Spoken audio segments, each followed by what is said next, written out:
The power of truth, what the sages knew. Have you ever stood before someone, a sage, a monk, a quiet old person in your village, and felt something shift inside you? No words exchanged, no explanation given, just a stillness that wasn't there a moment ago. Some call it luck, some call it superstition. But what if it's something science is only now beginning to catch up with? Today, we're exploring the power of thought, how sages and yogis understood something about the mind that modern research is only now starting to prove. Beyond the rational mind. For centuries, sages and yogis have stood before us as an experience beyond ordinary understanding. Our rational, logic-driven mind often becomes the very obstacle that stops us from truly understanding them. But that same rational mind, when it goes deep enough, starts to reveal knowledge that lies beyond logic and the five senses. Modern research is proving this. Quantum physicists today are pulling us into an entirely different world. One where the human mind descends into unexplored territory, like diving into a new diamond mine, like launching into the vastness of space. New experiences, new sensations, new realities we hadn't accounted for. If you want to go deeper into this, look up Arthur Kessler's book, The Roots of Coincidence. It's a fascinating read on this exact subject. 2.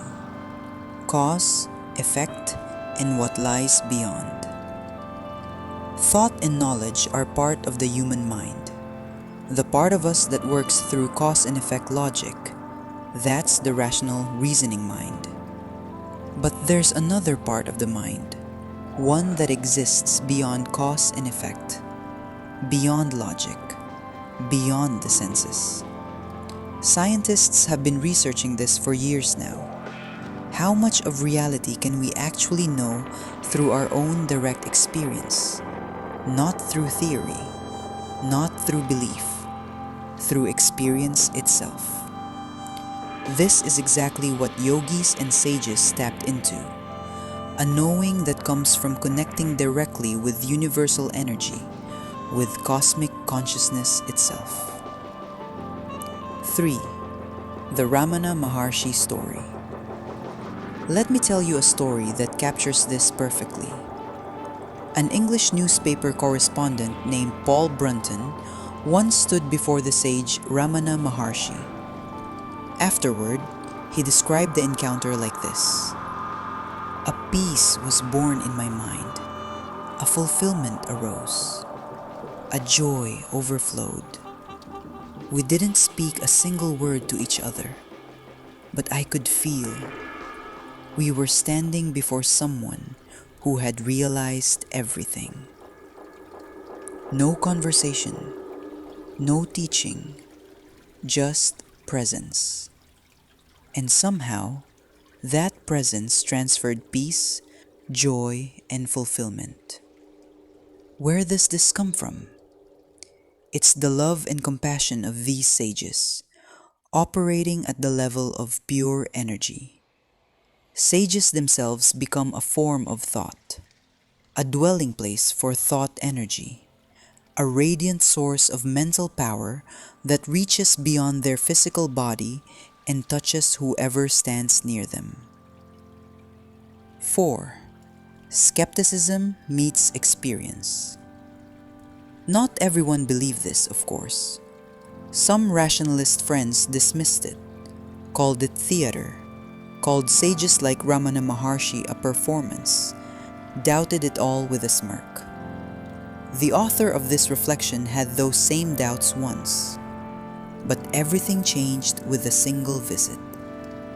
During a college picnic, the bus stopped near the ashram. Ramana Maharshi had already passed away by then. He wasn't physically there anymore, but his room still was. The ashram still stood. The moment the author stepped into that room, the same room where Ramana once sat, spoke gently, shared simple meals, something hit differently. A feeling of loss, of separation, that couldn't be explained rationally.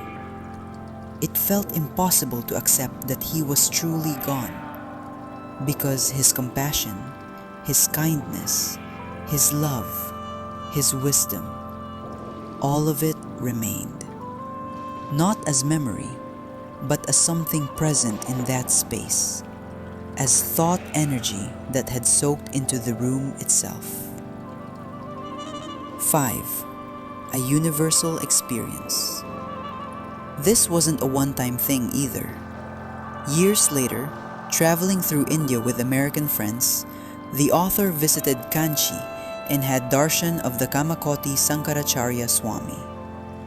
Before anyone could process what was happening, American friends, including a Christian nun among them, spontaneously fell to the ground in reverence before this embodiment of wisdom and compassion.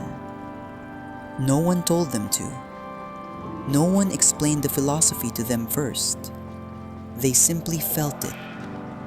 Compassion as thought power, pervading everyone in that space, crossing every cultural and religious boundary.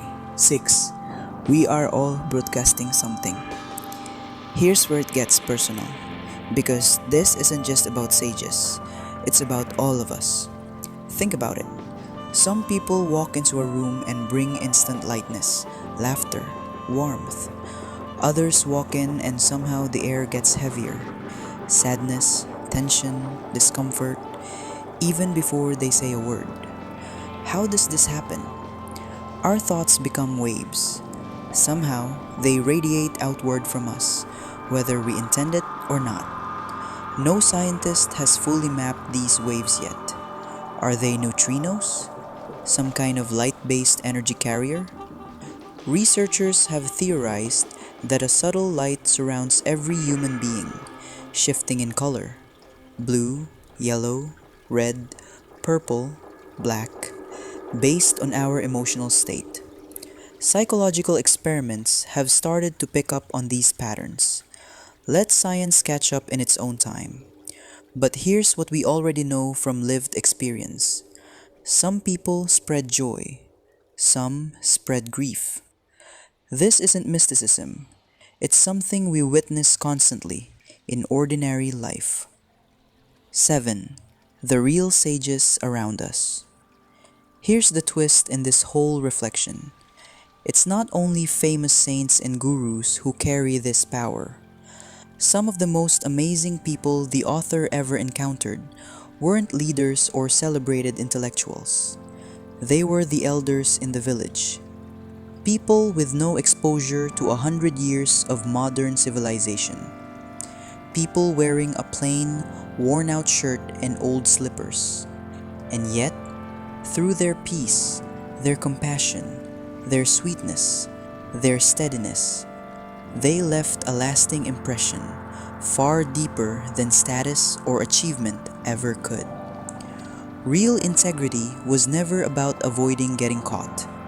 It was about how someone actually lived, day after day, when no one was watching. Simple principles. Don't steal, don't lie, don't deceive anyone, keep your word.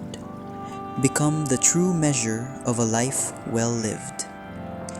These village elders lived rich, full lives without chasing money, fame, or power. And in terms of character and virtue, they stood shoulder to shoulder with any celebrated leader or genius. Closing thought. As life flows according to our thoughts, so it blossoms. That's really all there is to it. Whatever you carry inside, peace or restlessness, compassion or bitterness, you're broadcasting it to your family, to strangers, to the room you just walked into. So here's the question worth sitting with today. What are you radiating right now. If this made you pause and think, that's exactly what Inner Compass is here for. Subscribe, and let's keep exploring the mind, the self, and the questions that actually matter.